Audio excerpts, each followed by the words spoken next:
Behind the grandeur of southern plantations, power was more than ownership. It was a weapon of desire.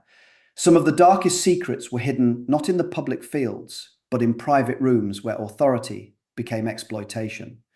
White mistresses, celebrated for their refinement and elegance, wielded a kind of power that was invisible to outsiders, yet devastating to those trapped within it. Enslaved men, bound by law and fear, became instruments of control, coerced into submission under threat of punishment, separation, or death. How could such abuse remain hidden for generations, whispered only in fear? The American South of the 17th through 19th centuries was a world defined by hierarchy and spectacle. Plantations gleamed with wealth, gardens were manicured, and halls echoed with civility. Yet within kitchens, stables, and servant quarters, cruelty thrived. Socially, the order was rigid. Masters ruled, mistresses exercised domestic authority, enslaved men labored under coercion, and enslaved women and children endured endless toil. Every glance, every gesture, every favor carried weight, bending the lives of men whose bodies and choices were never their own. Imagine a world where survival meant submission, and privacy was the stage for coercion. Stiffness held control over the domestic sphere, overseeing work in kitchens, servant rooms, and stables. Enslaved men were constantly monitored, their movements scrutinized, their actions punishable by beatings, family separation, or erasure from official recognition. Consent was impossible. Coercion was not an anomaly, but a pillar of the system. Every gesture, every favor could be a trap, a test of obedience disguised as privilege. Even small acts of leniency or kindness were carefully calculated, instruments of authority and domination, leaving the enslaved in a perpetual state of fear and vigilance. Private quarters, attics, and hidden chambers became arenas for abuse. Diaries, letters, and oral testimonies reveal a chilling pattern. White mistresses exploiting authority to manipulate enslaved men for sexual or personal domination. The abuse was never about affection. It was about asserting power, demonstrating control, and reminding men of their place in the hierarchy. Promises of life bore wounds history tried to erase. Modern historians began to piece together the hidden realities of these abuses through painstaking research. Slave narratives, WPA interviews, diaries, and estate records revealed fragments of lives that had been erased from public memory. Subtle phrases, men kept close to the house, or favored by the mistress, hinted at coercion and manipulation, gestures that masked exploitation under the guise of domestic duty. These acts were not anomalies, they were systemic, built into a structure where authority could be exercised without accountability. Even in silence, the truth survived, whispered in stories passed down and etched in memory. Confronting this history shattered the long-held image of the innocent Southern lady. White mistresses, previously cast as fragile or virtuous, were revealed as agents of control capable of inflicting deep psychological and physical harm. Families, historians, and communities struggled with shock, denial, and heartbreak, grappling with the realization that cruelty could inhabit domestic spaces, executed by women celebrated for refinement and propriety. Acknowledging these abuses was essential, not to condemn the past indiscriminately, but to restore humanity to the men whose lives were manipulated, violated, and silenced. Can society fully confront the past when the victims were rendered voiceless for centuries? That extended beyond academia. Museums, documentaries, and literature began to confront the uncomfortable truths, giving voice to the enslaved men whose experiences had been erased for generations. Scholars reframed the acts not as isolated incidents or mutual indiscretions, but as systemic abuses of power embedded in the structures of slavery.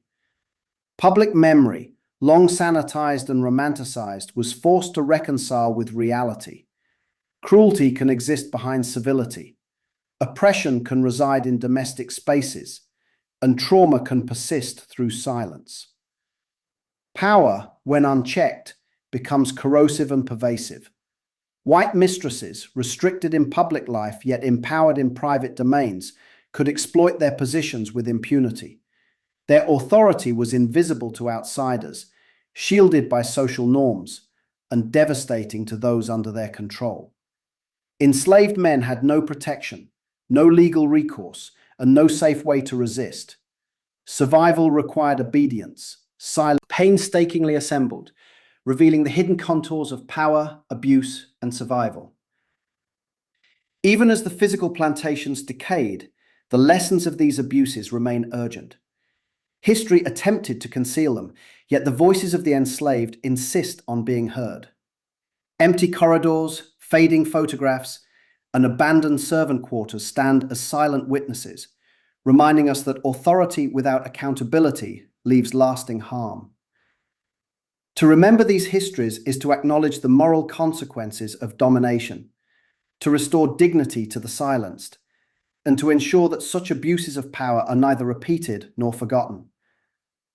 The hidden abuse of power shaped not only individual lives, but entire communities.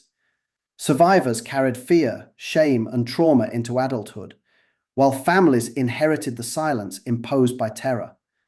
Masculinity, trust, and identity were fractured, reshaped by survival under coercion. Every recovered story becomes a voice that demands attention, insisting that we confront the moral consequences of domination disguised as civility. Even as plantation walls crumbled, the echoes of these abuses remained. Attics, servant quarters, and private chambers, once sites of control and coercion, stand as silent witnesses. Diaries, letters, and oral histories preserved fragments of memory, whispering truths the world long refused to acknowledge. These narratives remind us that the acts of a few, empowered by systemic structures, could inflict harm across generations, shaping behavior, family bonds, and cultural memory. The past is never truly past when the human cost endures. Shimmer tried to erase these men, to silence their suffering and render their experiences invisible. Yet these stories insist on being remembered. Empty corridors, fading photographs, and crumbling estates are monuments to lives constrained, manipulated, and abused. Confronting this past is not about blame alone. It is about understanding, restoring dignity, and preventing repetition. By witnessing, listening, and remembering, society honors those who endured unimaginable coercion and affirms that power must always be accountable. The legacy of these abuses extends far beyond slavery. They shape notions of vulnerability, trust, and authority within communities controlled and violated. We ensure that the abuses of power are neither forgotten nor repeated. Immigration. Powerful corrupted, innocence was stolen, and the scars endure. The hidden abuse of authority shaped lives, defined generations, and left a legacy of trauma. Understanding it is not about condemnation alone, but about recognition, education, and remembrance. History does not forgive ignorance, and silence perpetuates harm. Only through acknowledgement can healing begin, and only through remembrance can society reclaim the dignity stripped from those who suffered unseen. The stories of enslaved men who endured coercion and manipulation are a reminder that human cruelty is often cloaked in civility, and that justice begins with the courage to remember. Their experiences demand that we face the uncomfortable, honor the silenced, and never allow such abuses to be hidden again. The hidden abuse of power shaped lives, defined generations, and left a legacy we must confront through truth, understanding, and remembrance.